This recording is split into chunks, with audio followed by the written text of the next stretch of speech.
están? Muy buenas tardes. Los saludo con muchísimo gusto. Soy Lucio Olivares este martes 28 de mayo de 2019 en esta cuarta emisión del programa Todo por Ti, donde tengo el gusto y la oportunidad de poder conversar con el doctor Samuel Betlowski Villa, gastroenterólogo, porque el tema de hoy es enfermedades por reflujo y posibles complicaciones. Si ustedes tienen dudas, preguntas, comentarios, nos pueden dejar sus mensajes en las redes sociales del Sanatorio San José. Estamos en Facebook, en Twitter y en Instagram como Sanatorio SJ. Seguramente sí tendrán muchas dudas, muchas preguntas, porque las enfermedades por reflujo son muy comunes en nuestro país, desafortunadamente. ¿Cómo está, doctor? ¿Qué tal? Muy buenas tardes. Muy bien, gracias a Dios. Y bueno, empezamos con esto. ¿Qué es el reflujo, no? Porque la verdad es una palabra que escuchamos frecuentemente entre nuestros familiares, nuestros amigos, pero ¿qué es?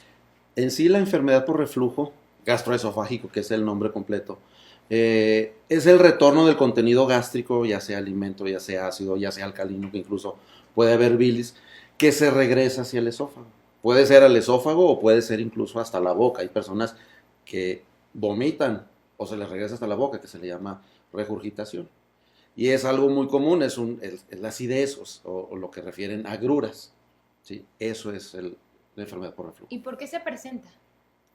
En la gran mayoría de las ocasiones, la principal causa es una hernia yatal. ¿Sí? Esa hernia yatal hace que el esfínter esofágico inferior, que es donde se localiza donde se junta el esófago y el estómago, que es una válvula, por así llamarlo, la presión se disminuye. Entonces eso favorece el retorno del contenido. Entonces nos regresamos un poquito y ahora hablar de por qué, cuál es la causa de que se produzca una hernia.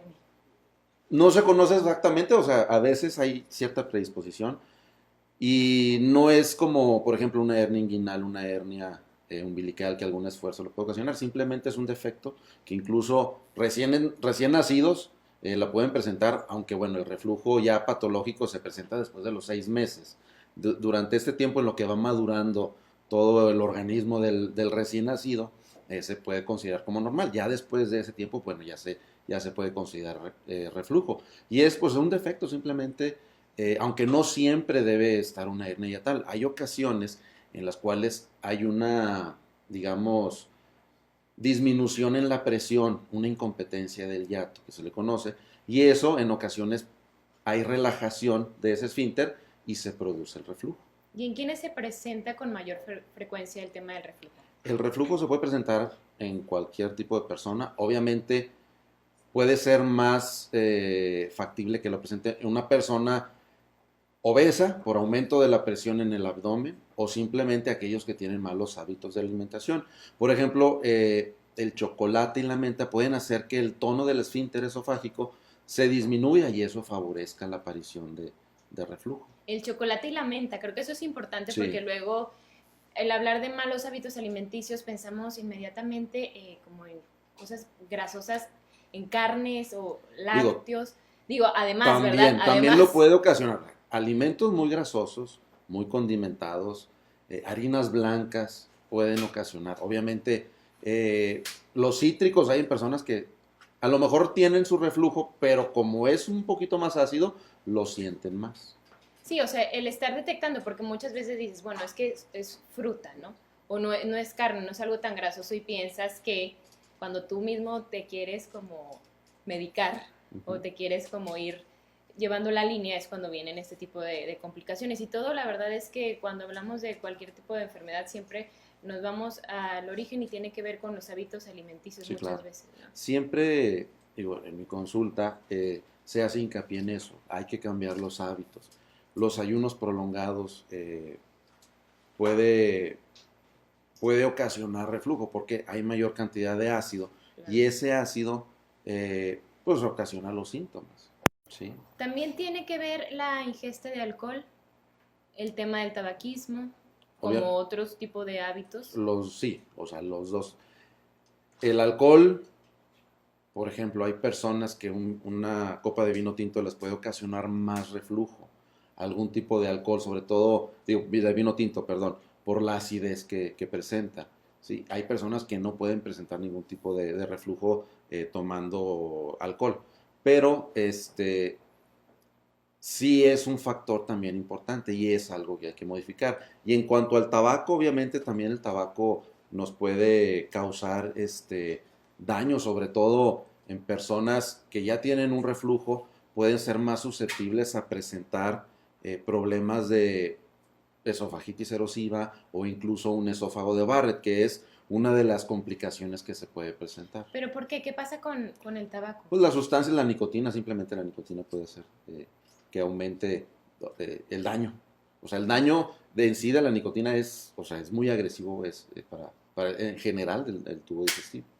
Y bueno, ahora, ¿cómo es el tratamiento de una persona que tiene reflujo? ¿Qué es lo que debe de hacer? Primero, como te dije, o sea, es un cambio en los hábitos alimenticios. La dieta es muy importante.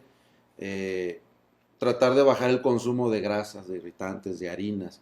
Yo también hago hincapié en el chocolate, porque hay personas que comen chocolate y piensan que no les causa problemas. Y sí, sí ocasiona reflujo. Y obviamente lo principal es disminuir la producción de ácido con medicamentos inhibidores de bomba que se le llama omeprazol y todos ese tipo de familias de medicamentos. Y algo también importante es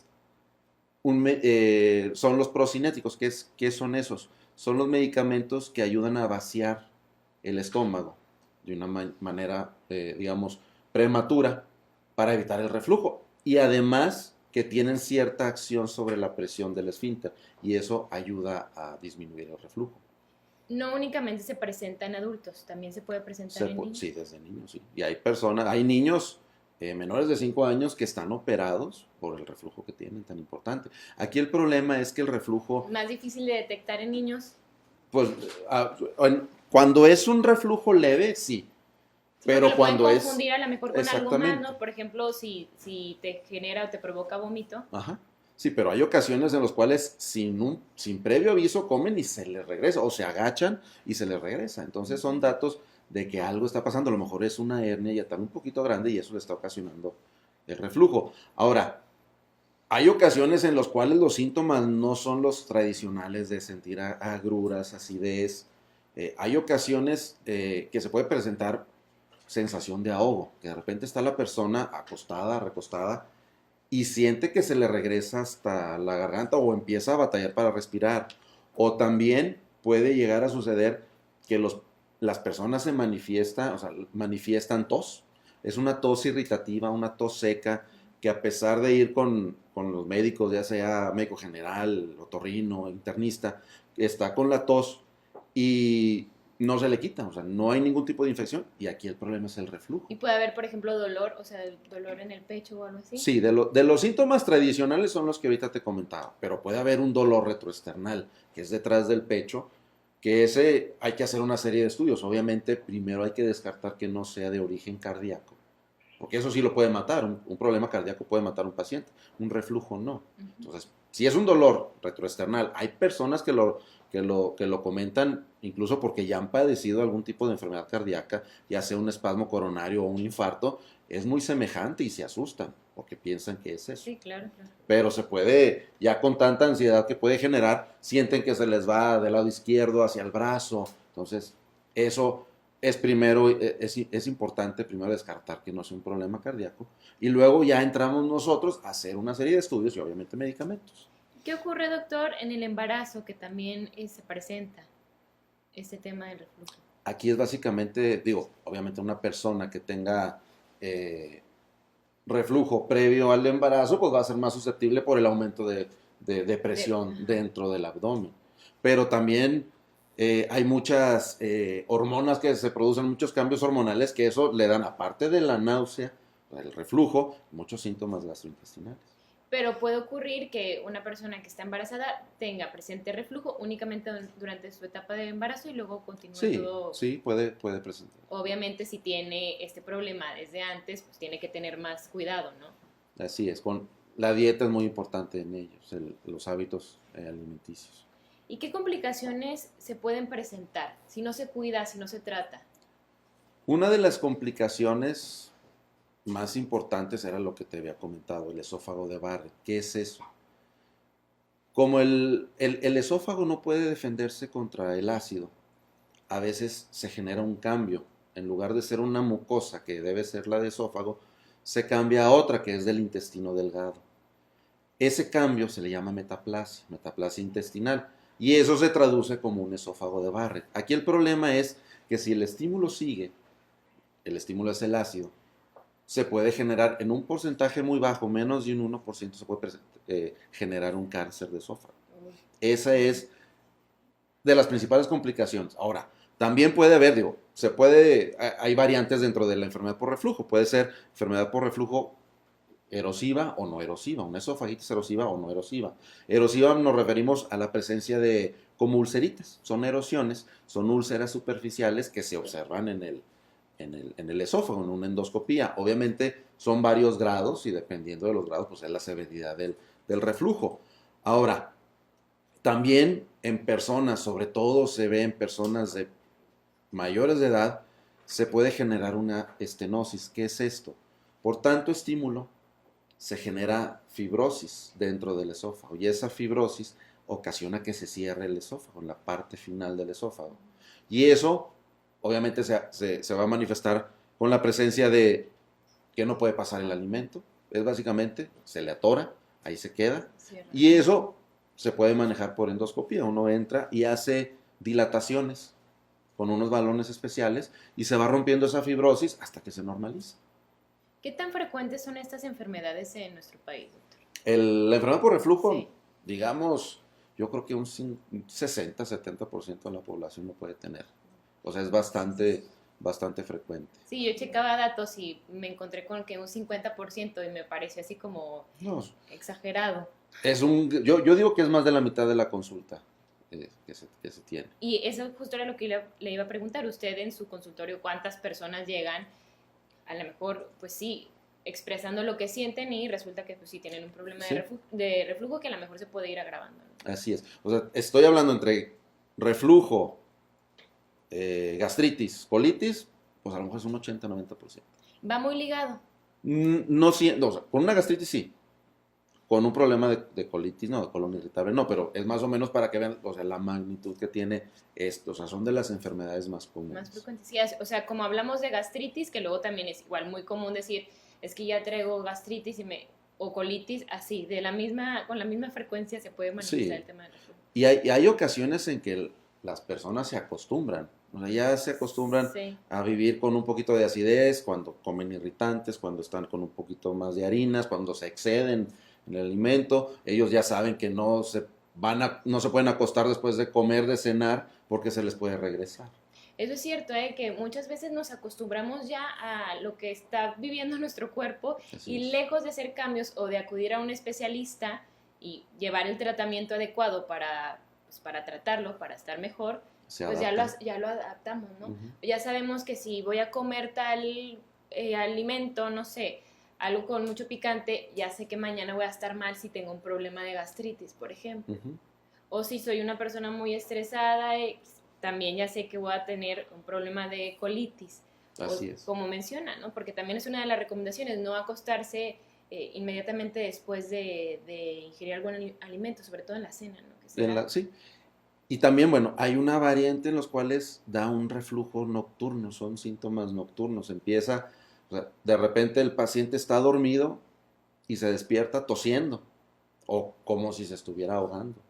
Sí. Y eso también es importante y preguntarlo, interrogarlo para estar pendiente de eso. Sí, se cierra la garganta, ¿no? Sí. Digo, a mí me ha tocado ver a una persona que justo en la noche presentó este tema de reflujo y es ahogarte y se escucha horrible. Sí, lo que pasa es que está uno acostado, se regresa el ácido, llega hasta acá, hasta la garganta, Es como una desesperación aparte también por sí, o tomar sea, aire, se ¿no? provoca un espasmo hasta cierto punto para proteger la vía aérea, para que ese contenido no se vaya hacia pulmón, que puede haber bronquitis asociada al reflujo.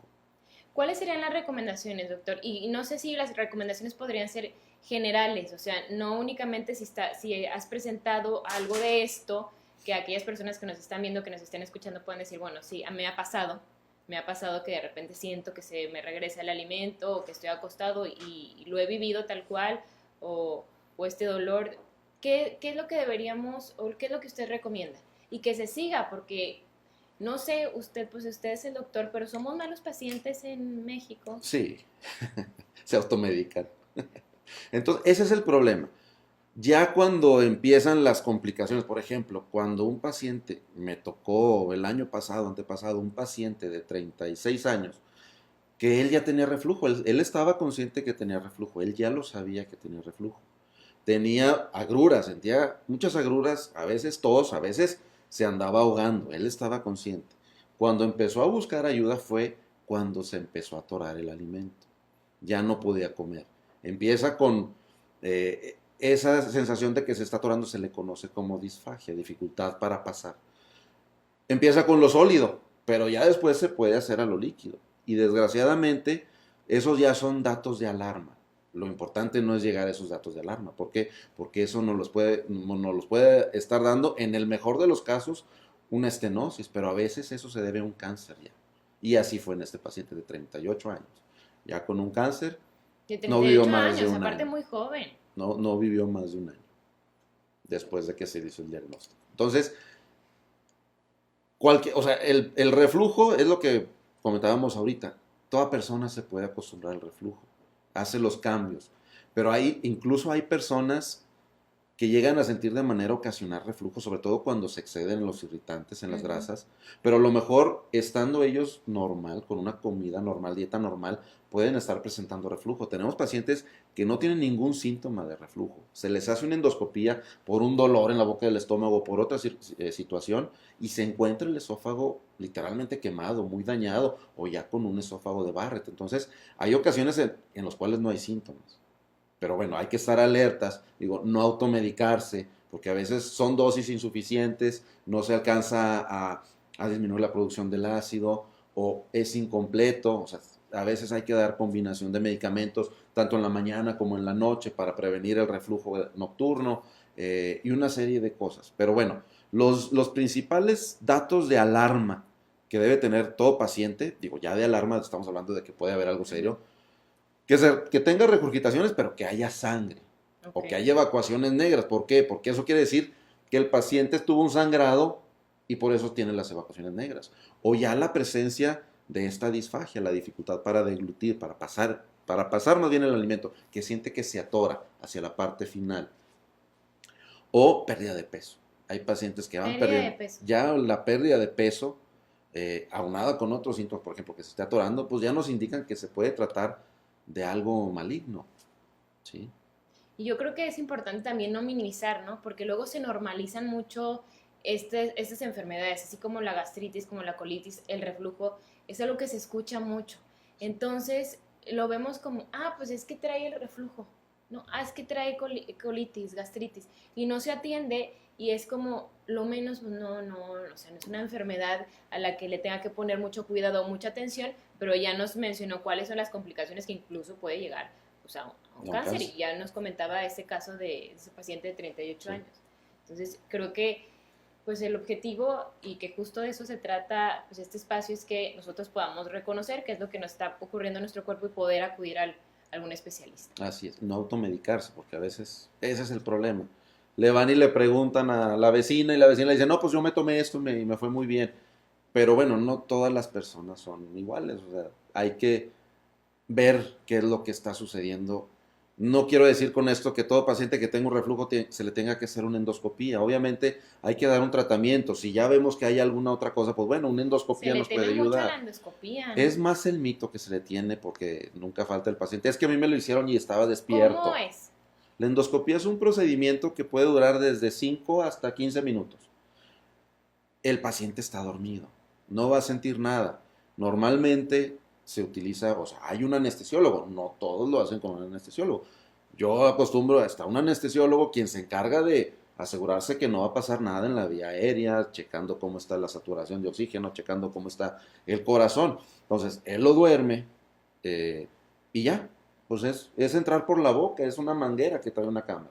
Revisamos el esófago, estómago y una parte del intestino delgado. Entonces, es importante toda la información que nos da, porque ahí con la endoscopía tenemos la opción de tomar biopsias. Si vemos una lesión, que por ejemplo un esófago de Barrett o un probable esófago de Barrett, tomamos muestras, se mandan a analizar la patología. Y obviamente, bueno, pues ya si en el estómago hay alguna otra cosa, pues también podemos tomar biopsias. O sea, en realidad la endoscopía es bastante noble. ¿Y es riesgosa la endoscopía? con las medidas necesarias del ayuno, apoyo y que se cuente con todo. Obviamente no sabemos cómo pueda reaccionar cada paciente. Hay personas que pueden presentar alergia incluso a la anestesia. Sí, porque sí hay mucho temor, ¿no? Así es. Sí, sí hay mucho temor, pero muchas veces por ese miedo es que nos dejamos, o sea, nos dejamos enfermar y no nos tratamos, por ignorancia muchas veces Sí. también.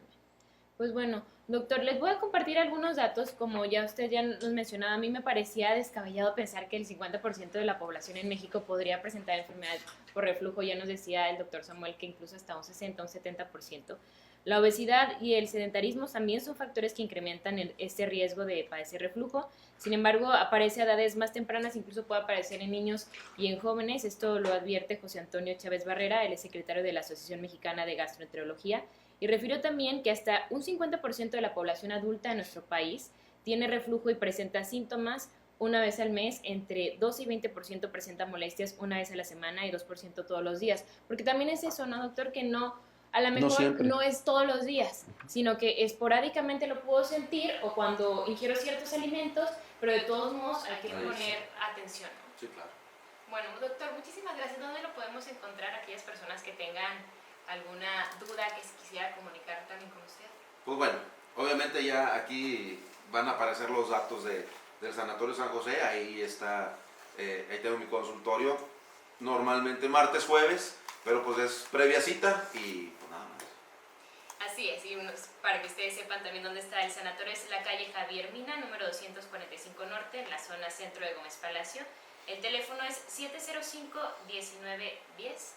los repito, 705-1910, y pues la intención es que aquí nos estemos encontrando todos los martes en punto de las 5 de la tarde en las redes sociales de Sanatorio San José. Estamos en Facebook, en Twitter y en Instagram para que ustedes nos sigan, para que comparten esta información. Si ustedes conocen a una persona que padece reflujo, pues bueno, le pongan este video para que sepa qué medidas son las que tiene que tomar. Y bueno, las redes sociales es Sanatorio SJ para que ustedes lo tengan muy en cuenta. Y agradezco muchísimo, doctor Samuel Belkotowski. Creo que al inicio no dije. Sí, es Belkotowski. Belkotowski Villa, gastroenterólogo. Así es. Muchísimas gracias. No, gracias a ustedes. Soy Lucio Olivares y nos vemos aquí en el próximo martes estará Marcela Pámanes. Dentro de 15 días nos encontramos. Muchas gracias.